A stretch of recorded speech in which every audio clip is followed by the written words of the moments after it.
Hi guys, akkam jirtu hordoftoonni meeraa TikTok. Egaa meeraa TikTok akkuma beektan odeeffannoo teknooloojii waliigalaa kan irratti isiniif dhiyeessinu chaanaalii reefu jalqabnu chaanaalii amma jaallatamaa jirudha. Egaa har'a gatii konkolaattota haala ajaa'ibaan Itoophiyaa keessatti gadi bu'ee odeeffannoo isiniif kennuufidha kan asitti dhiyaanne. Egaan Suzuki Dzire gosa konkolaataa yeroo ammaa kana biyya keenya waliigala keessumaa magaalaa Finfinnee dhuunfatee jirudha. Konkolaataan kun jalqabumarraa ka'ee yeroo dhufutti gatii gaariidhaan dhufee amma ammoo gidduutti ammoo baay'ee dabalee ture. Amma maaliif akkasitiin gad deebi'e maaliif akkasitiin irratti isa jedhu walii wajjin ni ilaalla. Akkasumas gatii konkolaattota kan biraallee tokko tokkoon gabaa bakka gurgurtaa irra deemnee gaafannee isiniif walitti qabnee jirra nu hordofaa. Egaa gadi bu'insi gatii konkolaataa haala kanaan dura hin beekamneen biyya kana keessatti uumamuu isaa maalirraa kan ka'e kan jedhu namoonni baay'een gaafachaa jiru. Haalota amma jiru keessatti namoonni tokko konkolaattonni elektirikiidhaan hojjetan biyya keessa baay'inaan galaa waan jiraniif kan jedhan jiru. Akkuma beekamu mootummaan yeroo dhiyaasitti taaksii konkolaattota elektirikiidhaan hojjetan irratti muramuu gadi buusuun isaa beekamaadha. Kun immoo yeroo taanutti konkolaattonni humna elektirikaatiin hojjetan hedduminaan biyya keessa akka galanii fi gatiin isaaniis madaalawaa akka ta'u waan godhuuf egaa namoonni kanaan dura konkolaataa diizelii fi oolii adda addaatiin petrooliidhaan hojjetan ofirkaa gurguranii fixuu fi kan gatii kana gadi buusanis kan jedhan jiru.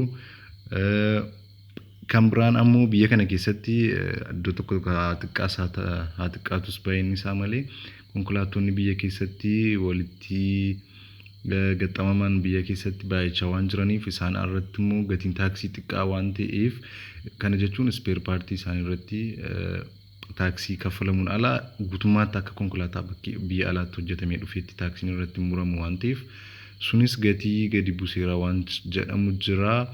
Egaa waanuma fedheefu gatii isaanii tokko tokkoon walii wajjiniin yoo ilaalle gaarii natti fakkaata. Suzuki Dzire irraa yoo jalqabne Suzuki Dzire waggaa darbe yeroo akkasii kana bara 2014 jalqaba irratti fi 2013 jalqaba irratti akka lakkoofsa biyya keenyaatti jechuudha. Qarshii miliyoona 1.3 haga miliyoona 1.4 kan gurguramaa ture.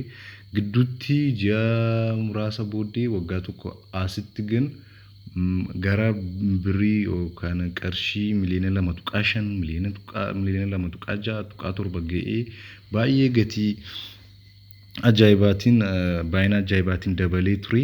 Amma egaa konkolaataan kun gara qarshii miliyoona 1.8 gurguramuutti gad deebi'ee jira.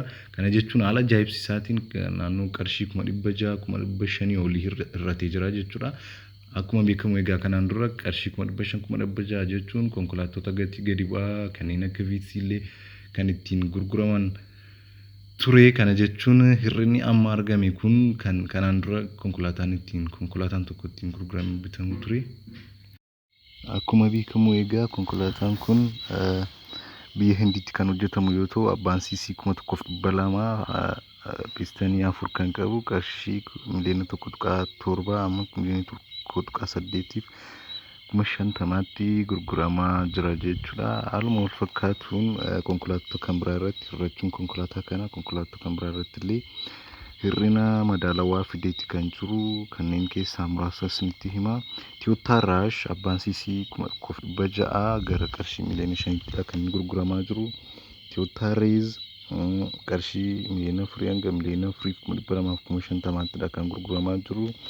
Peugeot 2008 yookaan immoo Peugeot 2008 abbaan pistanii 3 fi CC 1,200 qarshii miliyoona 5.25 hanga miliyoona 5.4tti kan gurguramaa jiru.